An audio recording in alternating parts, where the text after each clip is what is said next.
لوگوں میں زیادہ عابد وہ ہے جو قرآن کریم کی تلاوت زیادہ کرتا ہے۔ مزدور کا پسینہ خشک ہونے سے پہلے اس کی مزدوری ادا کرو۔ جو شخص دنیا میں دور خواہ پن اختیار کرے گا، قیامت کے دن ان کے منہ میں آگ کی 2 زبانیں ہوں گی۔ سب سے بہتر وہ ہے جو لوگوں کو زیادہ نفع پہنچائے۔ آپس میں سلام کا رواج عام کرو، محبت بڑھے گی۔ جب تم اپنے یا دوسرے گھروں میں جاؤ تو ان پر سلام کہو۔ جو شخص سلام سے پہلے بات کرے اس کا جواب مت دو جب تک پہلے سلام نہ کرے۔ سلام میں سبقت کرنے والے کو 30 اور جواب دینے والے کو 10 نیکیاں ملتی ہیں۔ 3 دن سے زیادہ کسی سے ترک کلام نہ کرو۔ رنجش کی حالت میں بہتر وہ ہے جو صلح میں سبقت اور سلام علیہ کرے۔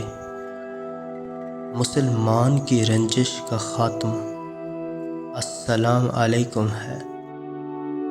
سخی اللہ سے قریب ہے، جنت سے قریب ہے، لوگوں سے قریب ہے اور آگ سے دور ہے۔ بخیل اللہ سے دور ہے، جنت سے دور ہے، لوگوں سے دور ہے اور دوزخ سے نزدیک ہے۔ سلام کا جواب دینا، بیمار پرسی کرنا، جنازے میں شریک ہونا، دعوت قبول کرنا، چھینک کا جواب دینا۔ شرک کے بعد بدترین گناہ مخلوق خدا کو تکلیف پہنچانا، اور ایمان کے بعد افضل ترین نیکی مخلوق خدا کو راحت پہنچانا ہے۔ جو جھوٹ بول کر لوگوں کو ہنسائے اس کے لیے سخت عذاب ہے۔ تمام بری خصلتوں میں وہ سب سے بری ہیں: انتہائی کنجوسی، انتہائی بزدلی۔ جو شخص اس بات کی پرواہ نہیں کرتا کہ وہ کہاں سے مال کماتا ہے تو اللہ تعالیٰ اس کی پرواہ نہ کرے گا کہ اس کو کہاں سے دوزخ میں داخل کرے۔ زبان سے اچھی بات کے سوا کچھ نہ کہو۔ بدترین شخص وہ ہے جس کے ڈر سے لوگ اس کی عزت کرتے ہیں۔ 3 باتوں میں توقف مت کرو: نماز میں جب اس کا وقت ہو جائے، جنازے میں جب وہ تیار ہو جائے، بیوہ کے نکاح میں جب اس کا جوڑ مل جائے، لڑکا جب تک بالغ نہ ہو، سویا ہوا جب تک بیدار نہ ہو، دیوانہ جب تک تندرست نہ ہو، اپنے بھائی کی مصیبت پر خوش نہ ہو، کہیں ایسا نہ ہو کہ اللہ اس پر رحم فرمائے اور تم کو اس میں مبتلا کر دے۔ جو کوئی مسلمان کی تکلیف دور کرے گا، اللہ تعالیٰ قیامت کے دن اس کی تکلیف کو دور فرمائے گا۔ کسی کا دل نہ دکھاؤ، اس کے آنسو تمہارے لیے سزا بن جائیں گے۔ اللہ کے بندے بھائی بھائی بن جاؤ۔ مسلمان کی مثال ایک جسم کی سی ہے۔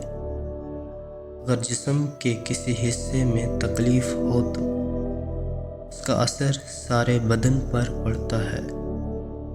مسلمان ایک دیوار یا عمارت کی مانند ہے جس میں ایک اینٹ دوسری اینٹ کی تقویت کا باعث بنتی ہے۔ اپنے اندر خدائی عادت پیدا کرو۔ مسلمان مسلمان کا بھائی ہے، عورت روزانہ یہ چیزیں کھا لے، ایک ہفتے میں دبلی پتلی ہو سکتی ہے۔ اجوائن، لیموں کا رس اور خشک میوہ جات۔ روزے دار کو 2 خوشیاں حاصل ہوتی ہیں۔ پہلی روزے افطار کرنے کے وقت، اور دوسری جب وہ اللہ تعالیٰ سے ملاقات کرے گا۔ رمضان کے مہینے میں جنت کے دروازے کھول دیے جاتے ہیں اور دوزخ کے دروازے بند کر دیے جاتے ہیں، اور شیاطین جکڑ دیے جاتے ہیں۔ جنت کے 8 دروازے ہیں، جن میں ایک کا نام باب الریان ہے۔ اس میں صرف روزے دار گزریں گے۔ خدا کے نزدیک قربانی کے دن قربانی کا خون بہانے سے زیادہ پسندیدہ عمل کوئی نہیں۔ قربانی کے جانور کے ہر بال کے بدلے میں ایک نیکی ملے گی۔ اگر مجھے یہ خیال نہ ہوتا کہ یہ میری بات میری امت کو مشکل معلوم ہوگی، تو میں انہیں ہر نماز کے وضو کے ساتھ مسواک کرنے کا حکم دیتا۔